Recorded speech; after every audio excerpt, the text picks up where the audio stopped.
Meus queridos, a paz do Senhor, muito feliz a estar aqui com vocês e hoje a gente pensou em bater um papo com a Alfimadeb e não apenas a Alfimadeb, mas todos os nossos queridos jovens, adolescentes, pastores, esposas que nos acompanham e que têm com a gente esse carinho, né, essa aproximação e que convivem, que nos inspiram, que oram por nós, que conhecem a nossa luta, pastores, esposas de pastores, especialmente cada alfimadebiano que tem construído com a gente essa história, uma história de fé, uma história de alegria, mas também uma história de desafios, de lutas.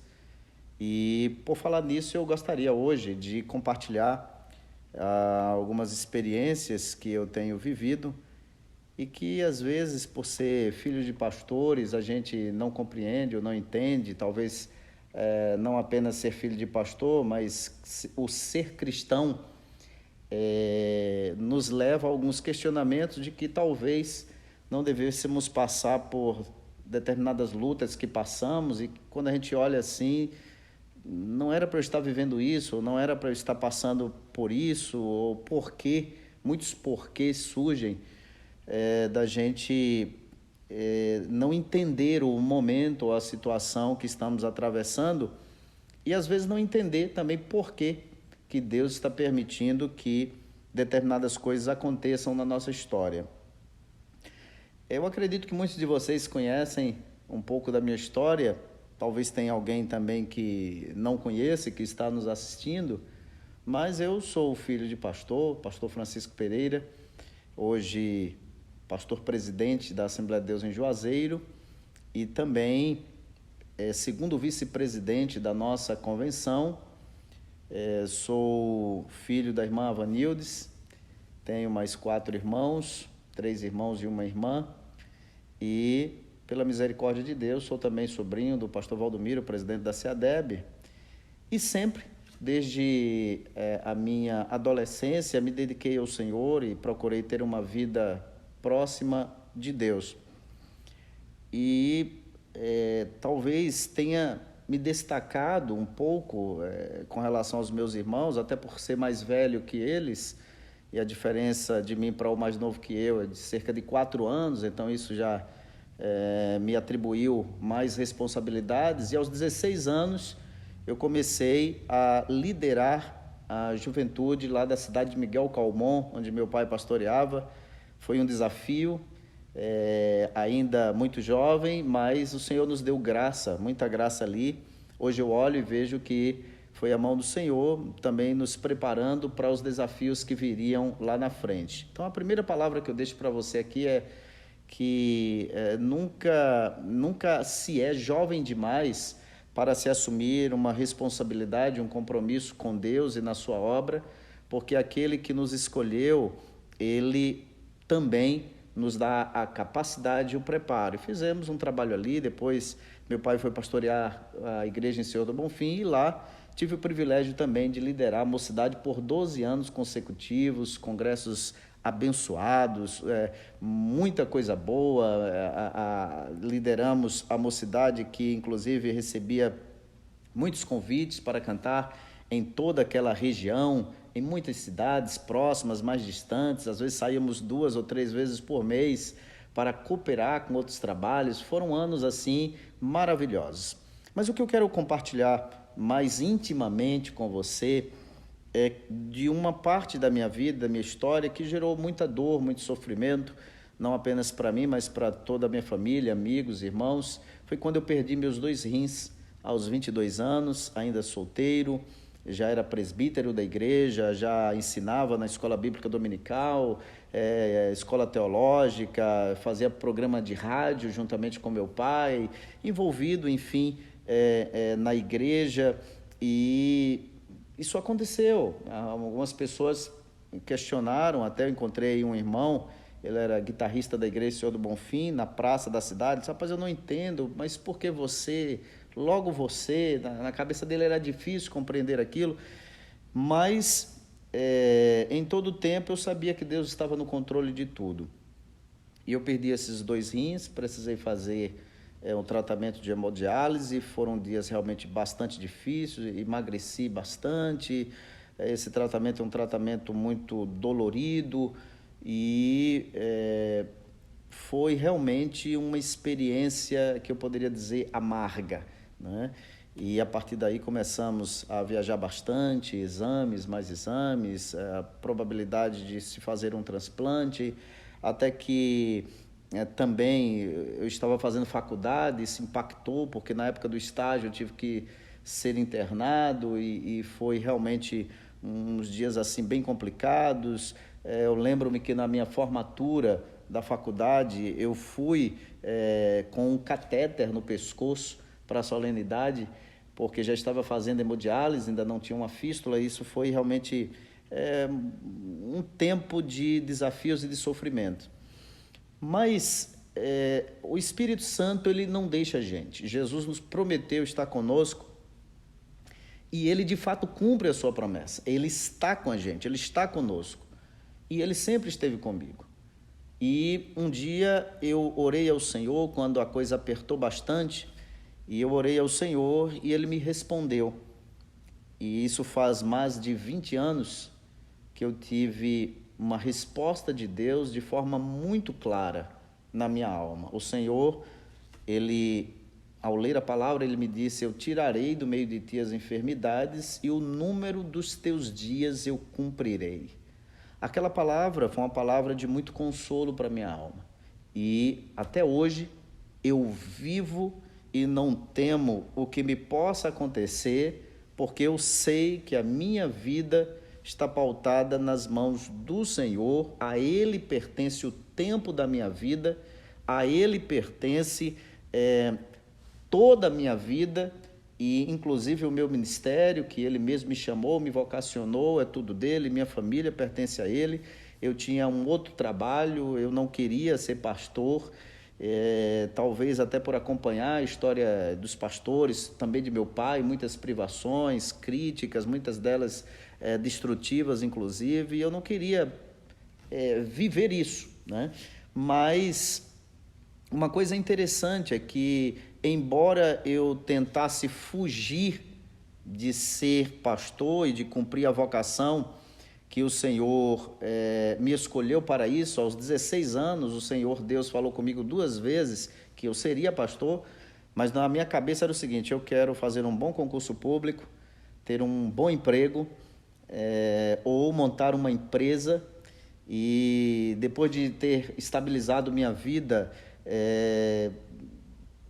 montar um som, uma banda com uma equipe para cantar e pregar, e todo fim de semana estar fazendo a obra de Deus em algum lugar. A semente já estava ali, mas os meus planos eram diferentes daquele que o nosso Deus tinha para mim.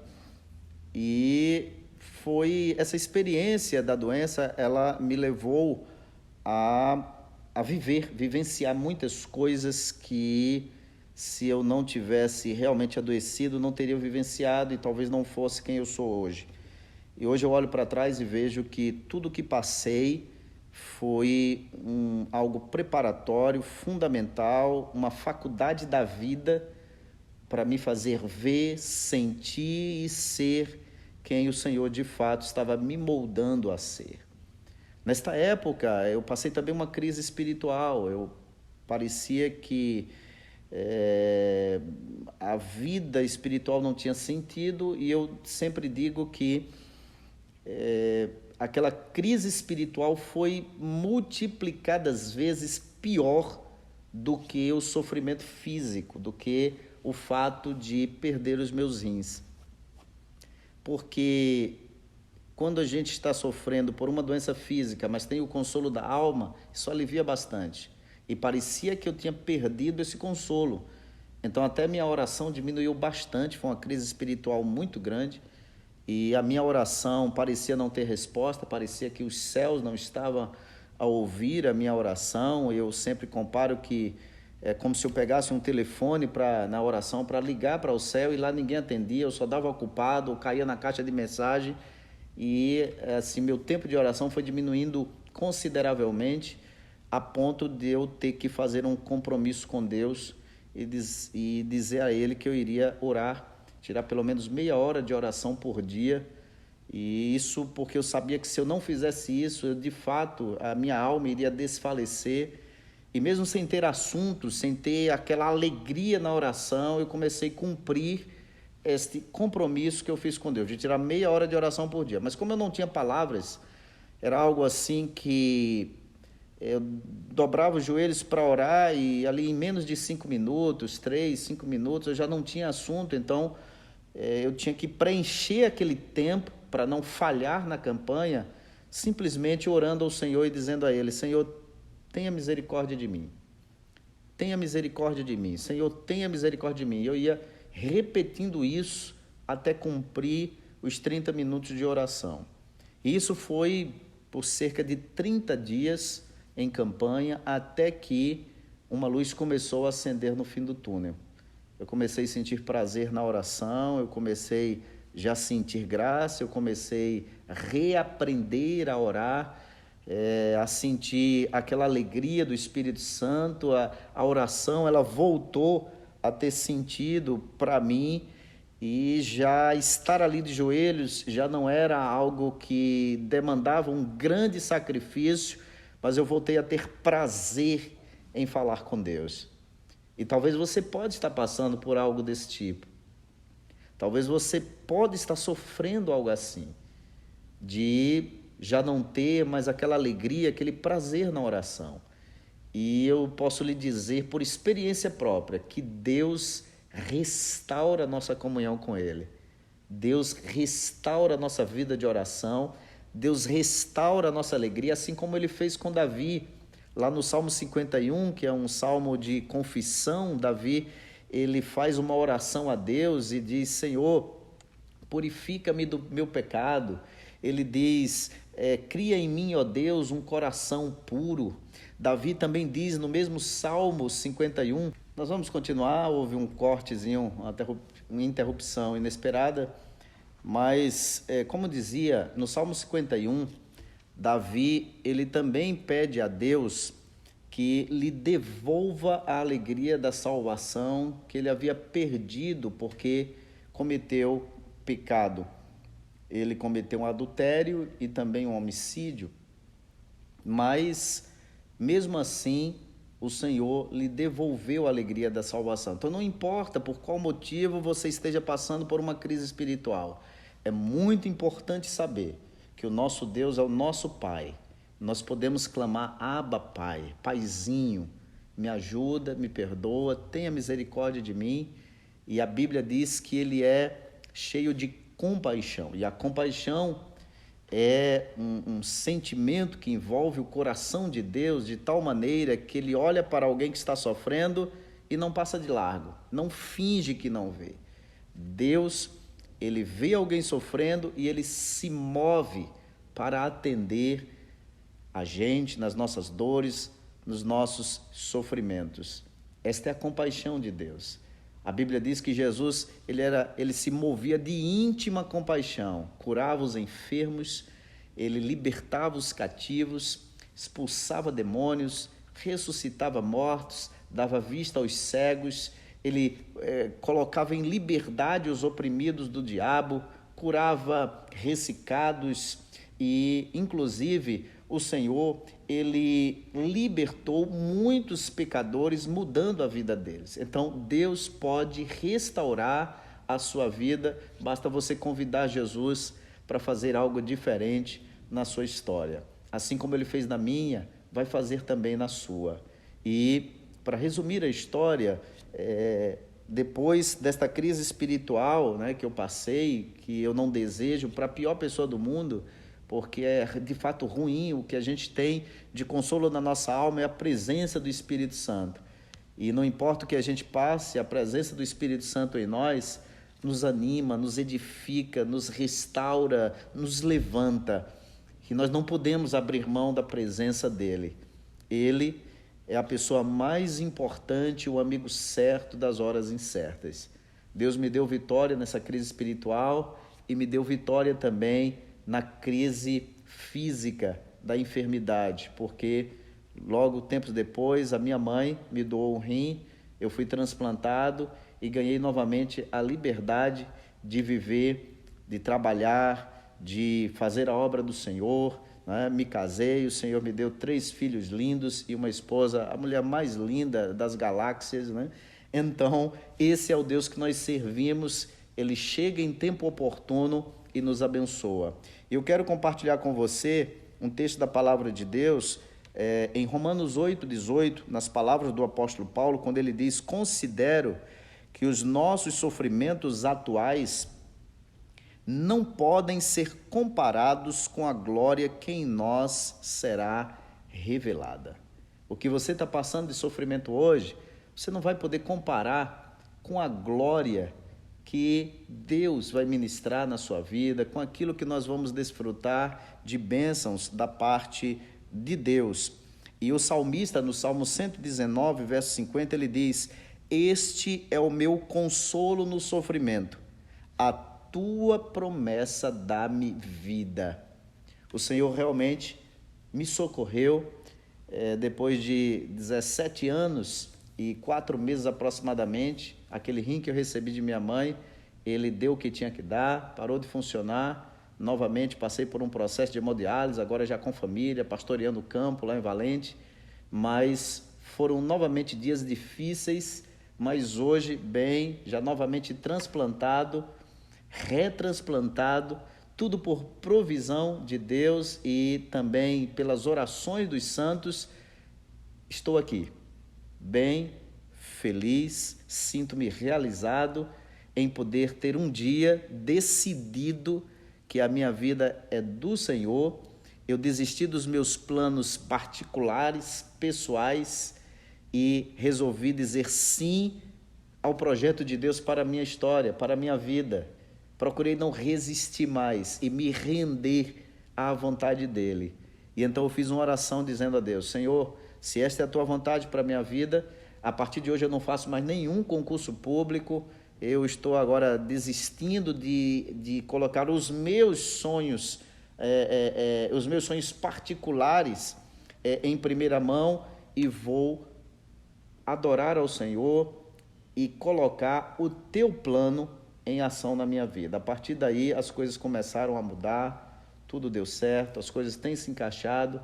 Até aqui o Senhor tem cuidado de mim, tenho sentido a cobertura espiritual daqueles que intercedem e oram por mim, pela minha família, pelo meu ministério, pela igreja que pastoreio e também pela UFIMADEB, que o Senhor nos deu, por sua misericórdia, a condição de estar presidindo todos esses anos. Então, fica aqui um pouquinho da minha história para simplesmente dizer a você que quando a gente abraça os sonhos de Deus para nós, o Senhor nos leva a lugares que a gente nunca imaginou chegar, e há um estado de espírito, e há uma paz, há uma alegria, há um consolo tão grande na alma, que era exatamente tudo isso que eu desejava, mas não pelos caminhos que hoje eu estou vivendo, mas o Senhor fez realizar exatamente pelos caminhos que Ele preparou para mim e para minha casa. E aí eu encerro com uma palavra do profeta Isaías, lá no capítulo 55, quando ele diz que os planos de Deus são mais altos do que os nossos, ou seja, os caminhos do Senhor são muito mais altos do que os nossos, os pensamentos de Deus são muito mais excelentes do que os nossos. Portanto, assim diz o profeta Isaías: como os céus são mais altos do que a terra, assim são os projetos de Deus muito mais altos, melhores e mais excelentes do que os seus, assim como foram muitos mais altos e mais excelentes do que os meus.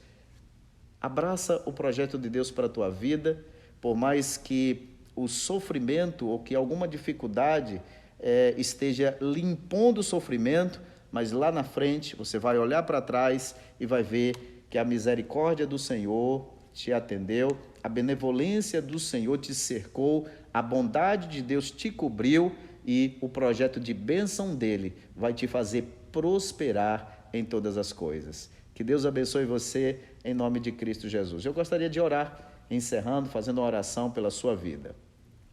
Pai querido, nós te agradecemos por este bate-papo com todos os nossos queridos irmãos, amigos, filhos de ministro, jovens, pessoas até que ainda não fizeram uma aliança contigo, mas eu quero te pedir, Senhor, que abra-lhes a mente para que entendam que o Senhor tem sempre o melhor para nós, que os teus caminhos, os teus projetos são mais excelentes do que os nossos e vão nos levar exatamente aonde o nosso coração deseja chegar. Que a tua palavra, que o teu Espírito Santo, que nos guia e nos consola em tudo, possa abençoar cada vida pelo poder do nome santo e glorioso de Cristo Jesus. Amém. E graças a Deus. Fica com Deus. Um grande abraço.